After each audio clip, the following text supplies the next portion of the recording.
Hi hello అండి, welcome to my channel. Vinayaka Chavithi పూజ అనంతరం గణేష్ నిమజ్జనం కూడా అంతే ఘనంగా మనం నిర్వహిస్తాం. ఎక్కువ మంది అనంత చతుర్దశి రోజు వినాయక నిమజ్జనం ఆచరిస్తారు. అయితే అసలు వినాయకుడిని ఎందుకు నిమజ్జనం చేస్తారు, దాని వెనక దాగి ఉన్న కథ ఏమిటో ఈ వీడియోలో మనం తెలుసుకుందాం. ఇందులో భాగంగా కూడా లడ్డు వేలం పాట గురించి కూడా తెలుసుకుందాం. దేశవ్యాప్తంగా గణేష్ ఉత్సవాలు అంగరంగ వైభవంగా ఎంతో ఘనంగా మనం జరుపుకుంటాం.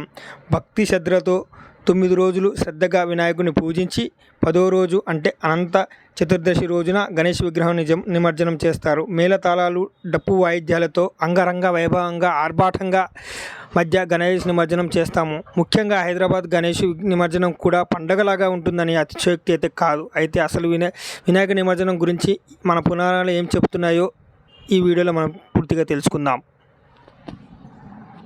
గణేష్ యూత్ అసోసియేషన్ ఆధ్వర్యంలో ఏర్పడబడ్డమంటూ కమిటీ నిర్ణయించిన ద్వారా 11,111 రూపాయలు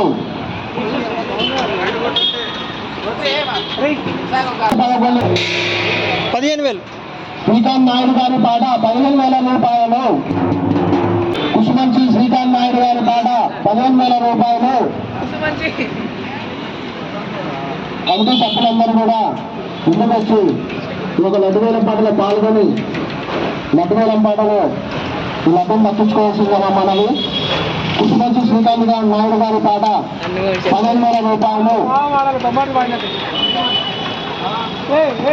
శశిధర్ వర్మరాజు గారి పాట 21,000 రూపాయలు, పాట 25,000 రూపాయలు, కోటేశ్వరరావు గారి పాట 25,000 రూపాయలు, కోటేశ్వరరావు గారి పాట 60,000 రూపాయలు, కోటేశ్వరరావు గారి పాట 60,000 రూపాయలు, కోటేశ్వరరావు గారి పాట 60,000 రూపాయలు, దొడ్డు భీమేశ్వరం గారి పాట 65,000 రూపాయలు, దొడ్డు భీమేశ్వరం గారి పాట 65,000 రూపాయలు,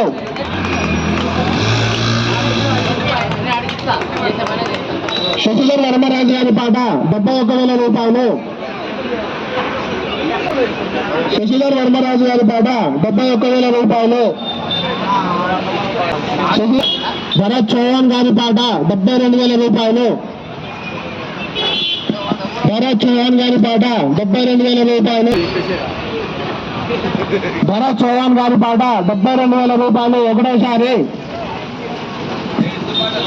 భరత్ చౌహాన్ గారి పాట 72,000 రూపాయలు ఒకటోసారి, కోటేశ్వరరావు గారి పాట 73,000 రూపాయలు, కోటేశ్వర గారి పాట 73,000 రూపాయలు ఒకటోసారి, కోటేశ్వరరావు గారి పాట 71,000 రూపాయలు రెండోసారి,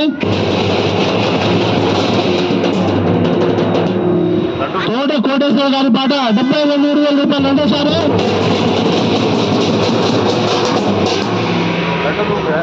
కోటేశ్వర గారి పాట 73,000 రూపాయలు రెండోసారి, కోటేశ్వర గారి పాట 73,000 రూపాయలు మూడోసారి.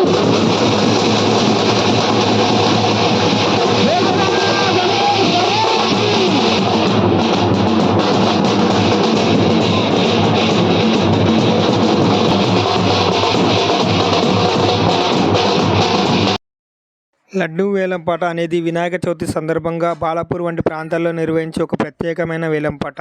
ఈ వేలంపాటలో గణేశుని సమర్పించిన లడ్డు దక్కించుకున్న వ్యక్తి సిరి సంపదలు కలుగుతాయని, లడ్డు వేలంలో సొంతం చేసుకున్న వారికి అదృష్టం వర్తిస్తారని భక్తుల నమ్మకం. ఇది ఒక ఆనవాయితీ. దీన్ని గణేష్ నిమజ్జనం సమయంలో మనం నిర్వహిస్తాం. లడ్డు వేలం పాటల వెనుక ఉన్న కారణాలు నమ్మకం. ఈ లడ్డూను దక్కించుకున్న వారికి లక్ష్మీదేవి అనుగ్రహం లభిస్తుందని, వారి జీవితంలో సంపదలతో నిండిపోతుందని భక్తులు మనం విశ్వసిస్తాం. అదృష్టం ఇది కేవలం దైవ ప్రసాదంగానే కాకుండా లడ్డు వేలంలో కొనుగోలు చేసిన వ్యక్తికి లభించే అదృష్టంగా కూడా మనం భావిస్తూ ఉంటాం.